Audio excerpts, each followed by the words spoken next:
Esto es Hoja de Vida con Iván Gallo. Hernán Peláez, pues no lo voy a presentar, ya todos los conocemos. Ídolo absoluto. Hernán, Luis Díaz es el mejor jugador de la historia del fútbol colombiano. Yo digamos que en el momento es el jugador de Colombia, el de mostrar. Pero si recurriéramos a la historia, aquí ha habido y hubo jugadores grandes.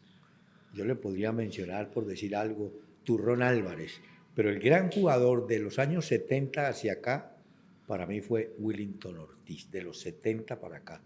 Antes hubo siempre grandes jugadores, buenos, pero Willington Ortiz, yo siempre que lo veo, lo molesto y le digo, naciste en la época que no era. Hoy en día era jugador. Bueno, lo mismo se dice de los grandes jugadores brasileños, ¿no? Que hoy el inmediatismo, los servicios, todas esas, la promoción, todo lo que se quiera. Pero jugador de fútbol para mí, Willington, y obviamente Luis Díaz hoy. Vamos a ver hasta cuándo sostenemos el cuento con él. ¿A quién se parece Willington? Si lo podemos comparar con alguien. A ver, Willington vivió una época de punteros derechos en América. Es decir, si uno recuerda, estamos hablando de los 70, Jairzinho, y antes de Jairzinho, pues Garrincha, que fue el mejor de ellos. Pero Brasil llegó a tener jugadores como Julinho, que jugó en Italia, extremo derecho, Garrincha. Se va Garrincha, aparece Jairzinho, que no terminó jugando de puntero, sino más hacia el medio del campo, como también pasó con Willington, que en el América, en sus últimas etapas, jugó más como número 10 que como extremo derecho. Claro, porque el puesto de la derecha lo ocupaban o Pipa de Ávila o el paraguayo Bataglia. Pero yo creo que Sudamérica ha tenido punteros derechos bravísimos. El Loco Houseman, por ejemplo, de Argentina. Perú y Huracán. Perú tuvo a dos jugadores muy buenos, Julio Bailón y Muñante, por ejemplo. Y bueno, y me hablo de Félix Castillo, ¿no? Como dice Yepes, de la época del ruido, de la América de Cali, un peruano. Los paraguayos. Paraguay tuvo a Ángel Berni, que jugó en el Boca de Cali, fue a San Lorenzo de Almagro y de ahí al Betis de Sevilla, en un extremo derecho. ¿No? O sea, cada país ha tenido su extremo derecho. En el caso nuestro, yo creo que Willington Ortiz, y por ahí detrás está Ernesto Díaz también. Te llena de optimismo, perdón esa pregunta tan condicionada, pero el Paris Saint-Germain tiene jugadores gambeteadores. ¿A ti te gustan los jugadores gambeteadores? Sí. ¿Volveremos a esa era? En estos días falleció el Pichón Rodríguez. Pichón Rodríguez es un jugador que no fue de escuela, fue de potrero, de calle. Era lo que llaman en Argentina un pisador de balón. En Antioquia lo llaman un meleador, ¿sí? El Melo lo dice también en el Valle. Esos jugadores, cuando uno los ve, como que se sorprende cómo se atreve a pisar y a jalar la pelota, que eso ya no, en la época del fútbol de ahora, que es transición, velocidad, no se le da tiempo, ¿no? Pero los grandes número 10 que hubo tenían esa condición, parar, pisar, amagar. Acuérdese que el fútbol vive de engaño. Yo amago para allá y salgo por acá. Ojalá volvieran, porque ¿por qué la gente se alegra cuando ven o veían a Ronaldinho Gaucho? Porque ese tipo era de fantasía, subía la pelota, ¿no? Ese tipo de cosas no se ven hoy y el fútbol ha cambiado. Pero el buen jugador nunca va a desaparecer, creo yo, el buen jugador, ¿no? Y el buen jugador es con la pelota, ¿no? O sea, la pelota es lo más importante para una. Sí, es que eso se ha perdido mucho, ¿no? Sí, yo admito que los delanteros vivan en espacios libres o que hagan desplazamiento para engañar o para facilitar la entrada a un compañero, pero el jugador que uno sabe que tiene talento lo tiene que demostrar es con la pelota, haciendo o un pase o una gambeta o un remate. Esos son los tipos completos, ¿no? Galeano decía eso, Eduardo Galeano, que si usted quiere explicar la felicidad a un niño, dele una pelota. Y el fútbol es felicidad, ¿no? Sí, y fíjese que a la cuna de un bebé le tiran un balón de fútbol, nunca le tiran un bate ni un guante, un balón, que el niño se sienta, ¿no? Tu joven compañero de programa, Martín de Francisco, ve los 0-0 regrabados. ¿Tú qué piensas de la gente que ve un 0-0 grabado? No, Tú apenas ves el 0-0 lo borras, ¿no? no, Si tú grabas un partido y queda 0-0, ¿o No. vas a ver la táctica o qué? no. La táctica es un invento de los técnicos para sobrevivir, ¿no? Gran táctico, qué estratega, que además confunden táctica con estrategia. Yo hago la táctica 4-3-3, por decir algo, ¿cierto? ¿Cuál es la estrategia? Que de pronto de los 3 de adelante saco 2 y meto uno solo, hago un cambio, ¿no? Fíjese que, y hay una discusión del momento. Todos recuerdan el partido de París-Bayern. Sí, el 5-4, Bueno, 5-4, un partidazo. el de ida. Por primera vez yo vi a Marquinhos, que es un zaguero central titular de Brasil, Sí. hombre de su zona, no digo persiguiendo, pero muy preocupado de los movimientos de Luis Díaz. No digo que hiciera marca hombre a hombre, pero no es habitual que a un central como Marquinhos le digan, usted trate de que este hombre no nos haga daño. Y del otro lado, y eso fue el éxito de ese equipo del París, del otro lado estaba Olise, y le dieron la orden al arquero de, me llama, bueno, No, Neuer. no, El de París, el de París. que es Le como dieron, ruso, ¿no? el ruso, Sofanov. Sofanov. Dijeron, usted saque la pelota larga a la zona donde está Olise.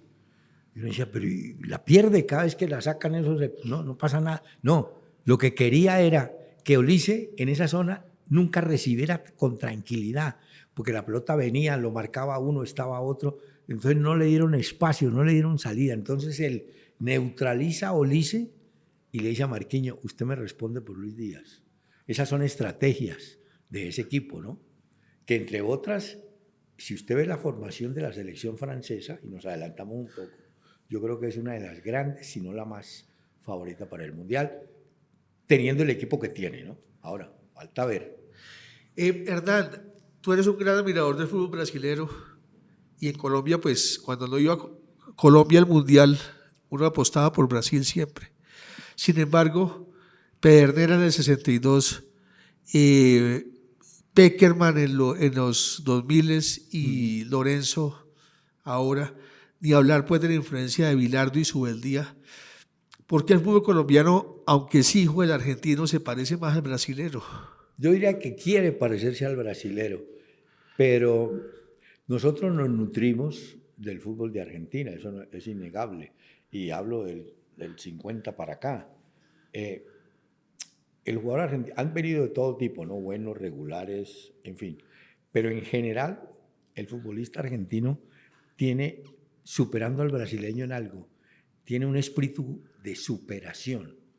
Y yo, averiguando o esculcando por qué, si tú vas a un partido en Argentina, la presión de la gente, la pasión, es tanta que el tipo no puede, es decir, si hay una pelota que llamamos dividida, el tipo no puede rehuir, tiene que ir con todo porque se lo exige el ambiente. Ese tipo está acostumbrado a eso, por eso donde llega se siente con motiva, no sé, tiene un espíritu combativo grande. Y mencionaste a Bilardo y Subeldía, eso nos falta hoy en Colombia. Nosotros tuvimos escuela yugoslava, tuvimos escuela uruguaya con Ricardo de León, tuvimos escuela argentina con Subeldía y Bilardo, tuvimos otra escuela argentina, digamos, más lírica, tuvimos escuela paraguaya, es decir, sumando todo eso, Colombia tiene un fútbol bien, es decir, tiene nutrientes buenos de fútbol, ¿no? Sí. Pero, volviendo al tema de Brasil, sí, yo creo que cuando una selección local, la boliviana, no va al Mundial, el público boliviano está del lado de Brasil, por lo que Brasil fue, por lo que mostró, por el 70, en fin, ¿no? Tienen como esa simpatía, sin una razón específica. Y le tienen bronca al argentino también, porque, ¿no? Por lo prepotente, por todo ese tipo de defectos que tienen, que son también ciertos, ¿no? ¿Esperas mucho de este Brasil, de Ancelotti? En Brasil hay escepticismo. Sí. Dicen que a Neymar lo lleva por la presión del ambiente. y sacaron jugadores como João Pedro, Richarlison, bueno, en fin. No, yo creo que hoy, por ejemplo, España va a sufrir mucho. Acaba de perder a Fermín, que es un delantero. Pues tienen a Oyarzábal, tienen a Yamal. Pero yo creo que el equipo que está mejor hoy es Francia. Ahora, de aquí a que llegue el Mundial no sabemos. Porque, por ejemplo, Portugal no ha sido nunca favorita, pero ha sido protagonista, ¿cierto? Que es el que nos va a tocar a nosotros. Colombia no es favorita para ganar el Mundial. Esperemos que sea protagonista, pero yo creo que todo va conduciendo hacia el lado de Francia. Por ejemplo, Alemania no, aunque el equipo alemán siempre en los mundiales, pero si tú revisas el Bayern, los 3 delanteros son extranjeros. Y Musiala está volviendo apenas. Apenas por eso, ¿no? Pero uno no sabe Alemania en esas finales cómo es, o en esos torneos. Yo creo que la favorita sí es el equipo de la selección francesa. Hernán, tú empezaste a ver mundiales de 16 equipos y allá vamos en 48. ¿Qué piensas de ese negocio? Esa es la palabra. El fútbol, muchos decían, el fútbol es arte, sí, ya no es tanto arte, el fútbol es otra cosa, es comercial, es negocio. En el fútbol, que se mueve mucho dinero, ganan plata mucha gente, algunos jugadores lo ganan, otros no, pero yo creo que un mundial de 60 selecciones, pues... Y vamos para eso, ¿no? Sí, no, esa es la propuesta que tienen, porque quieren darle presencia más a Asia y a África. Es decir, de aquí de Sudamérica, las 10 son las 10, no hay más. Pero en Asia, en África, tú puedes reclutar más selecciones. Eso es lo que quiere la gente de la FIFA, como gran negocio, involucrar a China. Sí, claro. Que no han podido, fue no más fácil en Estados Unidos. No, ya hicieron ya por lo menos la televisión china va a transmitir el Mundial. Quién sabe cuánto pagó. Pero yo creo que se desvirtúa. Es más, en este Mundial va a haber partidos aquí entre nos que no llaman la atención. Ahora, como pasa en los festivales de cine o en las corridas de toros, hay que verlas todas para que alguna salga buena, ¿no? Pero vamos a ver partidos. Desde hace mucho no veíamos, creo que hay escenarios que no se van a llenar. No, esa es la duda que tienen, ¿no? Sí, hay unos partidos, por ejemplo, Portugal-Colombia, se revienta el estadio. Sí, pero están muy caras las boletas. Sí. Pues a Portugal-Colombia ninguna boleta es caro, que la gente la va a pagar. Y ya la pagaron, eso me dicen que ya está. Pero no sé, por ejemplo, Congo, Colombia, cómo ir a ser, ¿no?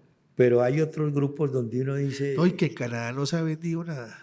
Los partidos, no, es que hay selecciones que no te llaman la atención. Y la gente, ese es uno de los factores, el precio. Entonces la gente dice, yo tengo esta plata, la voy a meter en este partido que me llama, que es bueno. Este otro no me arriesgo. Eso la FIFA terminará dicen que va a regalar boletería, ¿no? Dicen. Sí. Y en algunos partidos, ¿no? ¿no? Que aquí lo hacíamos en Colombia. Cuando el partido no se llenaba, invitaban a las escuelas del distrito a que fueran allá. ¿En el fútbol colombiano? Claro, aquí en el Campín. Ay, el alcalde, qué generosidad, porque el partido no. Hoy en día no lo hacen, entre otras, por seguridad, pero bueno. Pero yo creo que la FIFA al final, porque la FIFA también quiere mostrar su negocio, ¿no? Hernán, tú tienes muchas facetas. Escribiste una columna del Tiempo del 67 al 93, 25 años. Contra cara y sello. Cara y sello. Después en El Espectador también tuve como 20 años. Eres un hijo de la gente del gráfico, de los grandes cronistas del gráfico. Pero las generaciones nuevas te recuerdan, primero por Goles y Maestros, que es un programa que hiciste con Perfumo. Ah, sí, hice varios. Maravilloso. Hicimos uno con Baldaño Maturana, hice uno con Macaya Márquez y Eduardo Bombalé, que en paz descanse. Hice varios trabajos buenos. Y Guillermo Díaz Salamanca tuvo 3 ideas contigo maravillosas. Una fue Los Tenores del Fútbol, que no resultó tan bien. No, era bueno. Lo que pasa es que hubo que quitarle los tenores y todo el cuento ¿Por derechos de autor? Derechos de los conciertos. O de Pavarotti, Carreras y Domingo. Sí, pero nosotros con Pavarotti peleamos, me imagino. Pero ahí era Carlos Antonio Vélez, Iván Mejía y sí. Tú. ¿Cómo era manejar eso? No. Ellos, cada quien tiene su estilo y sus posiciones muy radicales, que hay que respetarlas. Pues yo recuerdo que cuando hicimos la primera vez una grabación, nos encontramos en el edificio Doral, bajando por la 26, había estudio de grabación ahí. Cada uno llegó. Yo, como soy un poquito más abierto, les dije, hombre, aquí vamos a hacer un programa para que a la gente le guste. Se va a respetar lo que cada quien piense y punto. Así como quien dice, de paren las armas, que vamos a hacer un programa para que funcione. Y debutamos con un programa durísimo que fue una derrota de Colombia en Buenos Aires y me parece que cogimos al pobre Reinaldo Rueda y le dimos con todo. Bueno, pero no, yo creo que los profesionales son así, o somos así. Una cosa es lo que tú piensas, si estás de acuerdo o no, pero mantienes tu posición sin agresiones, sin nada, ¿no? Pero tú además sí eres un maestro real, o sea, por ejemplo, La Luciérnaga, que es otro proyecto que marcó tantas generaciones. Sí. Tú descubriste a muchos comediantes. Sí. Alexandra Montoya, por ejemplo. ¿Qué significa Alexandra Montoya para ti? Cuando ella llegó, la llevó, creo que fue Díaz Salamanca, me la recomendó. Pues obviamente empezaba con su timidez, pero con su aporte, y fue creciendo. Y mire dónde está. Pero me alegra mucho más haberle dado oportunidad a los músicos. Por ejemplo, me alegro muchísimo del éxito de Loquillo, que hace teatro y cosas de esas. De Argemiro Jaramillo, que es ahora cantante de música del despecho. Ok. Ya. Los otros, Diego. Cuentahuesos también. No, Diego y el otro muchacho se fueron a... ¿Los Marinillos? No, a Caracol Televisión.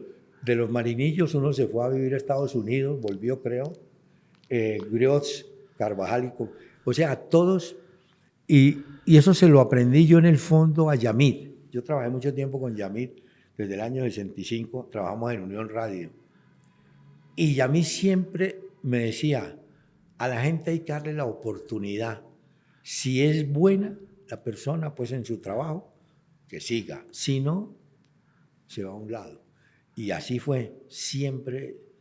Y tengo la anécdota con cuando vino el doctor Carlos Lemos Simons, político, señorazo, muy preparado. Yo le pregunté a Yami, estábamos en 6 AM, le dije, Yami, este señor, dijo, si es bueno, sigue. A ver, ¿qué aporta? O sea, a la gente hay que darle, a ver, ¿qué es lo que usted... Que yo canto bien, bueno, cante a ver, pues si es verdad. Cuando llegó Alerta, ese es un caso más raro, me dijeron, no, es que él hace cuentos cortos. Y, bueno, y estaba sentado así en una mesa. Y entonces él empezó a contar. Y yo vi que los que estaban afuera del vidrio, pues allá en el máster que llaman, no se reían. Entonces le dije, Alerta, si los de afuera no se ríen, menos se van a reír los de afuera de la casa, del estudio. Hagamos una cosa, échese los cuentos más malos y se ríe usted nomás. Pero creaste el cuentahuesos. No, pues sí, pero yo le dije, aproveche, el cuento es malo, usted se ríe y el que está oyendo o le da risa o le da rabia, pero algo le pasa por qué cuento tan malo, pero se rió o se mortificó. Dijo, sí, señor. Y así, y ahí empezó el cuentahuesos. Entonces la gente ya sabía que eran cuentos que no, pero de pronto sí. Y lo contagioso era la risa de él, porque él mismo se ríe del cuento malo. Entonces yo le decía, el que está afuera, en un taxi o lo que sea, lo más que puede decir, qué cuento tan malo. O se ríe de lo malo. Y ahí quedó. Te funcionó mucho. Sí, sí, y el de Loquillo es buenísimo porque tú te pillas que Loquillo hacía imitaciones. ¿Cómo era la cosa? No, yo veía que cuando yo estoy acá y allá en el vidrio, yo veía que se reían mucho con él. Entonces, yo un día le pregunté al operador, a Lalo, le dije, Lalo, ¿qué es lo que dice aquí? Dijo, no, él aquí imita, se ríe, lo que ustedes dicen molesta. Entonces le dije, oiga, Loquillo, necesito hacer un taxista a quien lo van a partir con un comparendo. Pues listo. Como eso se hacía los de afuera por teléfono, entonces el cuento lo hizo muy bien, señora agente, todos los cuentos que le hizo una señora agente, ¿no? mire que... Y remate el cuento diciendo, señora agente, hay 50.000 maneras para arreglar este problema. Y el agente le dice, no, ahí es 100.000. Y hay que arreglar el problema. Y ahí le empezó. Pero hay gente muy brillante. Mire que yo tengo un Gómez Zafra. Sí. Yo lo Comercial, ¿no? En la voz comercial, nosotros no teníamos voz comercial fuerte. Y Carlos Pérez Ángel, que en paz descanse, me dijo, en Cúcuta hay un locutor muy bueno. Y traigámoslo. Y llegó Gómez Zafra. En Medellín había un locutor muy bueno que imitaba a Leonel Álvarez, que era Sánchez, el Muelón Sánchez. El Muelón Sánchez. ¿Sí? Lo hice sacar de Tropicana, tenía un turno de locutor, lo pasé para que estuviera en el grupo. Pero todos ellos... y vuelvo al cuento de Gómez Zafra. Yo no lo conocía en esa faceta. Él era muy imitador y tal, pero... El día que llega Peckerman a Colombia, en el aeropuerto El Dorado, entrevistan a Peckerman. Bueno, la noticia que nosotros dimos, llegó el nuevo técnico de la Selección Colombia, José Peckerman. Me llama Gómez Zafra y me dice, tengo la voz de Peckerman. Le digo, Gómez Zafra, ¿cómo vas a tener la voz de Peckerman? La tengo, la voz de Peckerman, yo la tengo. Y bueno, a ver, vaya. Señor Peckerman, ¿cómo le va? Y el tipo empieza con su voz igualito a Peckerman. No, pero... Y se quedó Peckerman. Cuando me dijeron lo de Leonel Álvarez, yo le dije a este tipo, hermano, usted hace la voz. Y empezó a hacer la voz de Leonel Álvarez. Y cuando yo confirmé que era Leonel Álvarez, es cuando me cuentan que Bolillo Gómez, bajando de Medellín, de Río Negro a Medellín, va con Leonel Álvarez, pone el radio y empieza a hablar el de la radio, Leonel Álvarez. Entonces Bolillo regaña a Leonel, pero ¿cómo te pones a decir eso, hombre? No, es que no soy yo, pero ¿cómo? Ahí te estoy ya. Entonces yo dije, confirmado. Pero son así. Eso de Peckerman, de Leonel, uno dice, pero ¿de dónde salió eso, no? Sin embargo, tu gran descubrimiento fue Gustavo Álvarez Gardiazabal. Ah, sí. ¿Y por qué te dio por pensar en Gardi? No, la historia de Gardiazabal, yo trabajaba en lo que se llamaba antes Viva FM, alguna vez lo hice, con Roberto Pombo, con Antanas Mocus, Fajardo, y estaba el gato, el que hace, el gato Rodríguez, el que hace El de Sábado Felices. Bueno, y yo había oído a Gardiazabal que lo entrevistaban de vez en cuando ahí, y yo decía, este tipo, bueno, cuando se retira Díaz Salamanca, pues había que cambiar el programa. El programa tenía mucha fuerza en humor, el contenido no era tan fuerte, contenido, digamos, serio, no era tan fuerte. Entonces yo llamo a un amigo en Cali, Antonio Uribe, y le digo, mira, necesito a Gardiazabal. Entonces llamó a Gardiazabal. Gardiazabal sí es oyente de radio también. Dijo, me interesa. Y lo hice venir a Bogotá, la única vez que vino a Bogotá a Gardiazabal, por problemas de altura y no sé qué. Y le dije, Gardiazabal, vamos a hacer esto. No me vas a meter en líos con fiscalías y cosas de esas. No, tranquilo. Y me dijo, ¿y cómo hacemos? Le dije, usted me manda, usted saque 30 titulares más o menos de noticias del día. Y sobre esas 30 trabajamos los músicos, en fin, los libretistas. ¿No?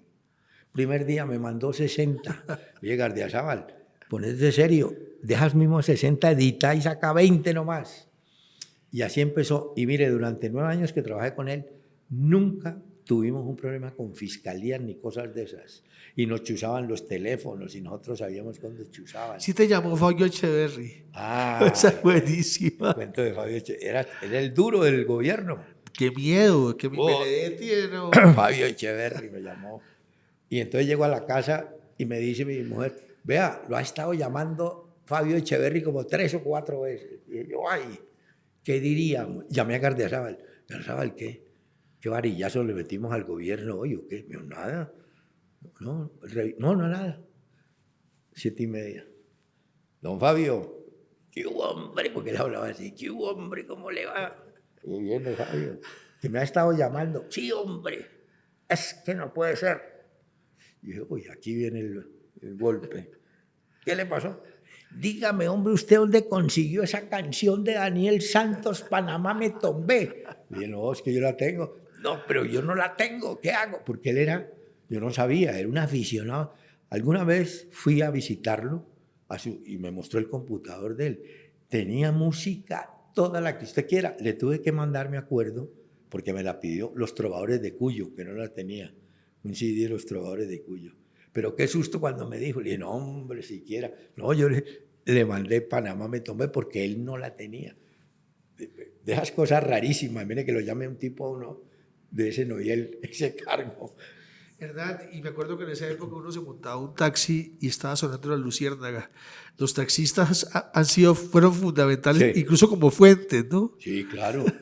Y hoy en día debe ser mucho más, que hoy hay el servicio del celular, hoy la información es... Bueno, también no. Y cuando te fuiste, los taxistas iban haciendo Eso por culpa porque de Gardiazabal. Gardiazabal empezó a hacer bulla, es que le gusta toda esa laraca. Pero... que llegaron a hacer protesta a Caracol. sí, imagino. Eso es como ahora que hago un programa de 1 hora de Francisco, Sí. y todos los días que vamos a ir a RCN, que tiene que ser de 2 horas, que es muy cortico, entonces Sí. pues, bueno, dejémoslo. Y extrañamos la hora y media yo Sí. sé que tú no quieres. No, es que es muy difícil. Como le digo yo a RCN, mira, voy hasta las 12, olvídense de las noticias y seguimos hasta, que podíamos hacerlo hasta la 1, de 11 a 1, pero no cuadra. Se quedan cortos. ¿Y cómo es trabajar con De Francisco? Eso que fue... No, eso es un cacho. No, primero le gusta el fútbol, que es lo más importante. Tiene buena memoria, ¿no? Memoria, le gusta, pues no sé si lo jugaría. Dice que sí. ¿Sí? Dice que el pescadito era bueno. No, y además hincha del Cali, muy bien informado. Y tiene, es decir, hay gente que es tímida, pero contra un micrófono, frente a un micrófono, Me da mucha destapan. risa cuando tú le dices algo y me dice, listo, regálame 8 minutos, por Sí, favor. sí, Los escucho diario, son lo mejor. Y se escucha mucho en podcast. sí, eso me dicen. Más que en la emisora, en YouTube también. Eso ha sido un hit. Y nosotros tenemos YouTube también. Hernán, ya para cerrar, yo te veo muy bien, te veo fantástico. Hay amigos tuyos o conocidos como Pelufo que están pasando por un momento. ¿Tú qué consejo le das a la gente que está pasando un mal? Recuerdo además algo maravilloso, por el cual además te critican. Tú dices siempre en las selvas, un saludo a la gente en las selvas colombianas, que tú también pienses en las selvas y montañas. Sí, hay frases que calan. Cuando yo estaba en Caracol, daba la hora, me acuerdo, a las 6:45, que llamábamos al gringo de Fons Collins, Colorado y tal. ¿No? En todos los diciembres de esa época, me llegaba, en diciembre llegaba siempre a la portería una persona, una niña, me acuerdo la última, de una bolsita esa guayú, y me entregaban un papel. Era el saludo de Alfonso Cano, feliz que porque yo le decía, gringo, imagínese usted, ese era el saludo, gracias por decirle el gringo. Es decir, entiendo que para Cano ese era el de la FARC. Sí, claro, de la FARC. Para él, que yo le dijera gringo era como que, sí, esos gringos, ¿no? Y siempre en diciembre me llegaba me llamaban de la puerta, vea que lo necesito, bajaba. Era un papelito de Alfonso Cano. ¿Sabe que nunca los guardé?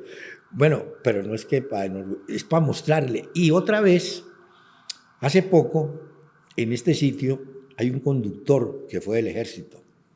Trabajó era soldado. Y hace poco me contó una historia, pues, increíble. Me dice, mire, estábamos en zona de guerrilla, peleando con la guerrilla en el Tolima, y a un compañero lo hirieron de muerte. Y resulta que el helicóptero no tenía sino como hasta las 6 de la tarde visibilidad para llegar y recogerlo. Y me dice y mi compañero, el soldadito, eran casi las 6 y no veía el helicóptero, me dijo, hágame un favor, póngame la luciérnaga ahí y con eso me quedo. Y a las 6 de la tarde le prendieron el himno nacional. Es decir, y cuando yo saludaba en las selvas y montañas y mucha gente liberada, después secuestrados, liberados, me daban las gracias simplemente por ese saludo que no era una cosa trascendental, pero para la gente que está en esa situación, que alguien se acuerde que, ay, sí, yo estoy por acá, ¿no? Eso, la radio tiene eso, ¿no? Como un poder de convencimiento de cosas, porque no te ven, pero te oyen con énfasis y con fuerza, ¿no? Bueno, y además te felicito porque te veo muy fuerte. Veo que venciste el cáncer. No, digamos que esto a alguien se irá a molestar, pero yo creo que el cáncer, como me lo dijo a mí mi oncólogo Mario Gómez, siempre me dijo, mire, el cáncer no se va, el cáncer se duerme. Es como ponerle un poquito de anestesia y un sedante que se quede ahí. En cualquier momento vuelve y se despierta. Hay que estar controlándolo a través de medidas de laboratorio, de controles de esos.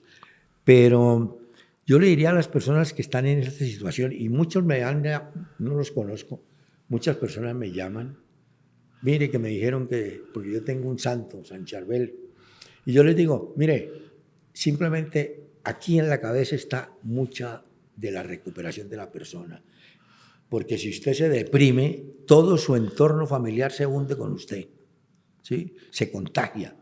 Pobre mi papá, mire, no. Hay que vender otra imagen, no hay que mostrar otra imagen, decir no. Y ponerle ánimo y tener algo que hacer y hacerlo con pasión, como debe ser, ¿no? Yo creo que esos son los factores para superar ese momento.